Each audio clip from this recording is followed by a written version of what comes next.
You're listening to Brainwork Framework, a business and marketing podcast, brought to you by focus-biz.com.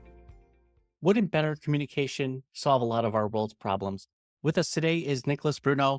He works with the United Nations as a communications consultant. He helps international organizations communicate with their stakeholders online in new and engaging ways. And his new book, Engage with Impact, features an AGILE framework, which we'll uncover in just a little bit.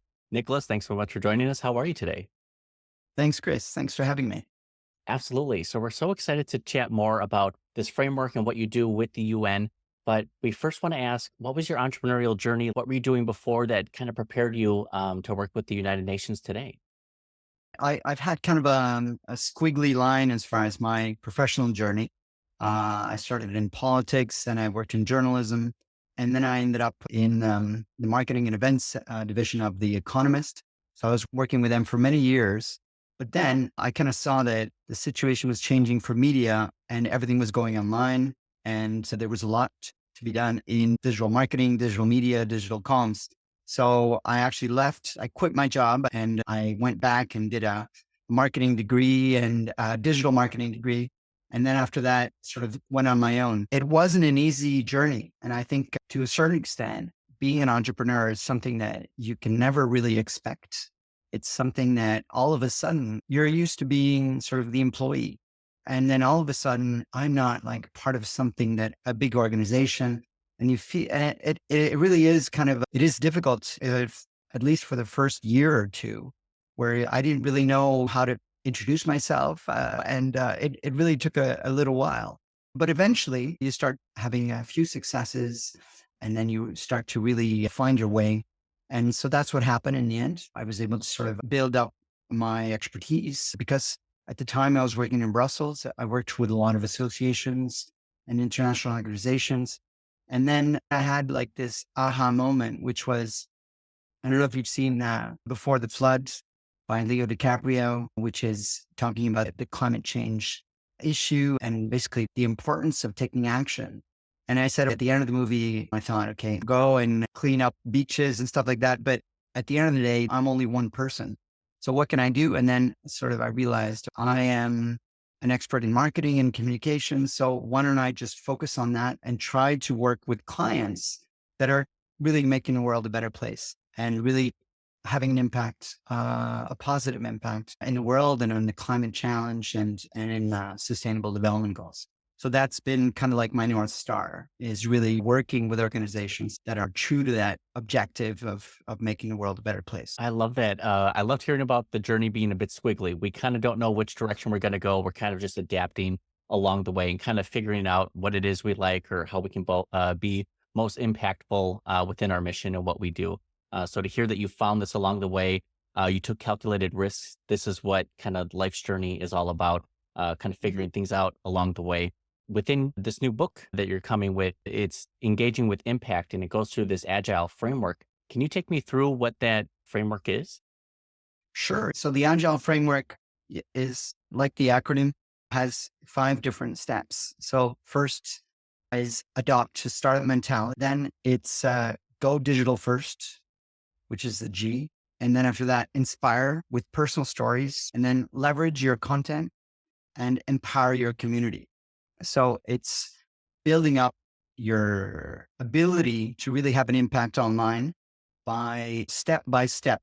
It really has to be something that's collaborative, that's you really reaching out and building partnerships, collaborations, building a community. So it's all about that, really, how you can really have an impact online and not just like go after like more followers or more likes, which is nice. These vanity metrics are always kind of nice to have, but they're not the ones that are really going to move the needle on change, move the needle on your objectives. So it's having those objectives and then finding a way to get there, finding that road to get there. I love that. And it's very true how people have this perception of what marketing or advertising communications or social, what it means to have a communication plan or a digital strategy. And in reality, the partnerships and relationships that we can build beyond just your typical social media posts, the email marketing, those can help support it. But there's nothing like the one-on-one nurturing of relationships and building partnerships that has been invaluable for many of my businesses, and I've seen it work for many others as well. Mm. And something interesting within the A is the adopt to startup mentality. Can you go more into that? Because I almost feel like a startup mentality almost feels like you have to be resourceful with a $0 budget, or does it go into something a little bit different? Well, no, actually, it really goes into sort of listening to what's happening. So first having an ear on the ground, but then also like a startup is going to be quick to act and quick to react, right? So they're going to try stuff. They're going to try quickly and fail fast or something like that, where you're then trying different tacks, different things that work. And then whatever works the most or whatever has the most impact, then that's where you're focusing. So it's learning and being open to failure, first of all. I think a lot of organizations, whether it's small ones, even if you're an entrepreneur, no one wants to fail, but especially big organizations, they don't want to fail. So what do? They keep doing the same thing. And then we all know that when you keep doing the same thing, you keep getting the same results. And in today's online world, things are changing so quickly. There's new platforms coming on. You got to work on the algorithms. You got to see what works. And so you got to try and test different things. So one of the nonprofits that's in my book is Candid, where they kind of said, we want to be more active online on these social media channels. How can we experiment with video? So they decided to have a controlled experiment. They didn't go all out and basically get a whole video studio or anything like that. But they kind of said, let's spend maybe 1 hour or 2 hours a week on doing some videos and then measure afterwards the videos that are doing well, where they're doing well, why, what are the topics, which platforms. So ended up seeing that actually, I think it was YouTube Shorts did better than TikTok. So in the end, they thought it would be either TikTok or Instagram, but YouTube Shorts was the winner. So they realized for them, this is going to be different for everyone, right? But for them, maybe their audience was more on YouTube. So they were able to sort of refocus on that. So it's really learning from that. And then also working internally and setting up internal kind of frameworks where you're able to collaborate more. I think a lot of us, we work in silos where the CEO is thinking something and then the marketing is doing something and then the sales are doing something else. And so how do you set up those channels, right? So it's really creating those channels where you're working more together and you have like these different regular calls and regular kind of brainstorming sessions where you're really being a little bit more proactive instead of always reactive. Yes, absolutely. What I love about that story is that it highlights both the testing and the failure piece, and we can have a hypothesis on what channel or strategy or tactic might work best. And it turns out we thought something different, but the data is telling us what we need to follow, and this can be your roadmap for better results. And then, secondly, is just the adaptability to try something different. We need to go where people haven't gone before or emulate what they have done and see what works for us and our audience. I'm always telling people you need to get found or get in front of the right people. And that's a great way to do it, is to create evergreen content, something that just showcases what you're talking about. You love talking about it, get the conversation going. And suddenly Mhm. you'll start to see people gravitate towards this community or the content. And suddenly you're getting more organic traffic, the word's getting out there, and you're having your impact, but at a larger scale, which is great to see. The G is go digital first. Is there a reason digital is the cheapest and easiest to get started with? It just lasts longer versus like your traditional print or TV advertising? Yeah, I think that nowadays people are on digital first. So you need to adapt your content. People are mobile first, right? So you need to adapt your content to where people are consuming information. So by thinking digital first, you're really sort of not thinking, okay, let's have a press release and let's do a report or something like that.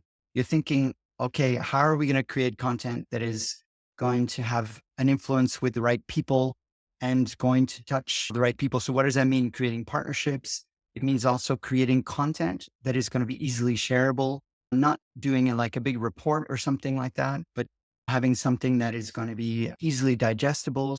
So it means changing also kind of like the language and the way that you're communicating. It was Edward McLuhan who said the medium is the message. So he said that a long time ago when radio came about and there was a revolution in communications for radio. Well, it's the same thing now for social media. You got to be more visual. So it's basically spending time on creating those visuals. You got to create those videos as well, having more kind of videos that are going to help people to see what you're doing and to have more of a visual point of view. And also it means like interacting with people online and being more kind of promoting what you're doing online, but also interacting. So having those conversations as well. Absolutely. The engagement aspect within a community can make all the difference when you're trying to build something because that opens up a two-way communication. It's less one-sided as opposed to just a company business or mission trying to post this content and then they're not going to reply to comments or they're not going to ask questions that will create conversation. This way it opens up the two-way conversation. You can have direct communication with your supporters, your clients, your target market, and they really tell you what it is they like or dislike. And we'll pay a marketing agency to run tests, conduct focus groups and study groups to find out this information. You can create for free. It's the relationships, it's the community, it's the engagement, and all Yep. that comes together to create a larger megaphone. It helps project that voice, the shares, the likes, the comments, the algorithm picks it up. This is exactly what people try to hit within their marketing agency. What are some things that were surprising to you? You shared the candid story where this marketing strategy was a little bit different. Have you seen that as well, where you think one channel, one tactic, one messaging copy might have the greatest impact, but then you're pleasantly surprised that something else had a different impact? Yeah, more and more video is having a major impact. So I did a whole study about how video for an organization that I used to work for, the World Bank. I looked at all of their social media and then compared video, non-video, and then the video had maybe 2 times more engagement. And also the videos that had people speaking, which were also the ones that had the most likes and also the shorter videos. So what you need to do, and I think sometimes you want to say everything, it's to really be concise, to really find your message and to have a video for that message. And then also, I would say, is trying to sort of have a bit of storytelling. And that's actually the next point, which is to inspire with personal stories, to find that story and to talk about the challenges you're facing. So as an entrepreneur, what are the challenges you're facing? What are you doing to solve those challenges? And what is the progress that you're seeing? So I think you're having a video about, I think this is great, or I think this is bad. These are not the videos that are going to have the most traction. It's the ones where you're saying, I have a problem, I have an issue, and I'm really trying to sort of overcome that issue. Those are the ones that are really going to get people's eyeballs. So it's trying to find those kind of like stories, a little bit like the hero's journey, where you're like confronting an evil kind of master, something like that, and then trying to sort of beat them, but bringing that down to your business. So talking about your business and saying, we have a big challenge and we're looking for solutions. It doesn't have to be perfect. And that's the great thing. I love that. It is interesting to kind of see the changes throughout time with marketing, the new platforms, how we're going from longer form content to shorter content. And even now, it almost seems like there's an embrace towards the solopreneur or YouTubers who make content that may be less edited, less professional, less polished. That's just more, here I am, and this is what it is, versus Mm. this more polished piece. But I think what you outlined is just getting the message across first. If you can state that and make it as short as possible, this problem solution, I think that's really smart to follow that framework for telling stories online to get people engaged, to see that you're human. It's not just everything that's the solution. It's, hey, I'm experiencing problems too. Yeah, yeah. And it doesn't have to be perfect. During the pandemic, we really saw that people really connected when there was something that was raw and then it wasn't perfectly edited. And the ones that are more raw, there was also in the book some comments, some interviews with the communications manager who was showing how forest fires in Canada, basically the firefighters were posting their own videos, and those videos, not the perfectly sort of designed videos for mainstream media, but the videos of the guys with their handheld phones, those are the ones that were getting the most views And that's what people really wanted. We sometimes think that, oh, well, I couldn't be on camera or I don't have the right equipment or stuff like that. Well, we all have a phone. And as long as we can think about the message and that we have something to say, then I think it's a great tool. Absolutely. Now in 2024, it is easier now than ever to get ahead, creating your own little empire of anything, whether it's YouTube or Instagram, creating content. A lot of people get into content not because it is a passion, but because they saw a need in the market that wasn't fulfilled yet, which is really interesting. But again, with just a camera phone, your own setup, it doesn't have to be crazy. You can get started doing these things, whether it's for pleasure or for business to earn some money. But now is a great time to get over your fears, just go for it, take action, and then eventually you may see something blossom. But again, from all the failures will come a success eventually. Within your business journey, everything you've learned, you've met a lot of people.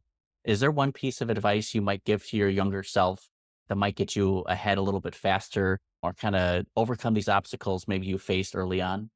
I think it's a little bit what you're saying as far as taking one step, taking another step. I think sometimes you're overwhelmed and you think, well, I'm never going to be able to do that, or I'm not that kind of person. And then gradually you move towards that. So I think that's the thing that I've seen, and the fact that I never thought I would be an author, and I never thought I'd be doing a lot of things that I'm doing now.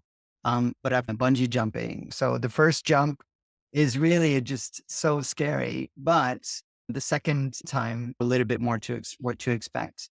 And then it might not be perfect, but at least you know that you're going to survive. So that's a little bit like what entrepreneurialism is like, is really taking that first step and then falling down a couple of times, but you're always getting up. It's so true. Absolutely. Love to hear all about it. Is there a favorite book, a TV series, or YouTube, something that's been really influential for you that you'd want to recommend to others? A book, a podcast series, anything that's educational or helpful for people? One that I really like, which is mixes sports and philosophy and business, which is Ted Lasso. So if you've seen the Ted Lasso series, it's inspirational in the way that it's really human to human, but it's also a lot of the coaching and the way that he presents a lot of ideas is really for a lot of business people also really important to have that leadership and how to work with people collaboratively. It's a really good series. That's really cool. I love some sports reviews videos. I love watching football, but I never get into the play structure and how players react based on certain scenarios. But it's so interesting to see how that strategy and the map plays out when people like Ted Lasso or others kind of break down the play by play or what things are like within a sports or any sort of topic. Just really cool to see. You mentioned your book. Where can people find more about your book and you online? Where can they connect with you? Yeah, sure. The book, it's very simple. It's Engage with Impact on Cop. So there they can either buy the book or get the free resource, which is the overview of the Agile Framework. They'll be able to get a free download where they can get an overview of the Agile Framework and some tips about how to implement it for themselves. I love that. We'll also have the links available down in the show notes and description there for everyone listening wanting to get in touch. Now, Nicholas, tell me, what are you most excited for to wrap up 2024? Any big goals, dreams, or aspirations, or maybe even something you're looking forward to in 2025? It's a journey. So what I'm excited about now is doing the audio version of the book. So I'm sort of preparing, and that'll be a bit of a challenge. Then the next step is to try to sort of bring it together with some lessons, some online courses, so that I can do more activities and have more impact. So I think that's my objective, is to sort of to really try to build more of a community. And that's why one of the reasons why I joined the International Association for Business Communicators, because I think it's important to sort of build a community, and it's important to sort of reach out. And I think a lot of us, I work behind a screen the whole time. So I'm always looking for opportunities where I can meet people and interact. I think more and more we have to try to serve, whether we're from one part of the world or to the other, to connect with others. And so whether that's through LinkedIn, I'll be happy to connect with anyone of your listeners on LinkedIn, and then and as well to stay in touch with yourself, Chris, as well. Very exciting. I love that you have so much on your plate getting ready for 2024 and 2025. even though you're a bit anxious or dreading another uncomfortable aspect of doing the audiobook or what's next. But again, you keep pushing yourself, which I think is so important. And make sure you send us those links as soon as the next resource or the course drops. Feel free to send us those links and we'll include those in the show notes and description here. One last question. Any parting wisdom for any of our entrepreneurs, marketers out there, something that can just help them, maybe an aha moment that you had? It goes back to what I said as far as trying to sort of have a long-term vision. And I have a friend of mine who had her long-term vision, but she wanted to do it in 12 months. And then I told her, look, trying to sort of have that long-term vision, and I think you should keep that, but go on a step-by-step basis. So for example, I'm not the kind of person that wants to scale my business or what I do too quickly. I want it to be a sustainable growth. And so there's one book that I read, which is, I think it's called Business of One. So it's how you can, even as a solopreneur, become someone that has an international business, but while still keeping your quality of life and your principles and being able to be an entrepreneur, but still live well. So I think that if you set those guidelines, the long-term goals, but at the same time, take it as on a step-by-step basis, it's like your podcast, right? You're not going to become Joe Rogan all of a sudden, but maybe you will eventually, right? If you find that niche or if you find that audience. I imagine for yourself, Chris, it's a long-term goal and a long-term project.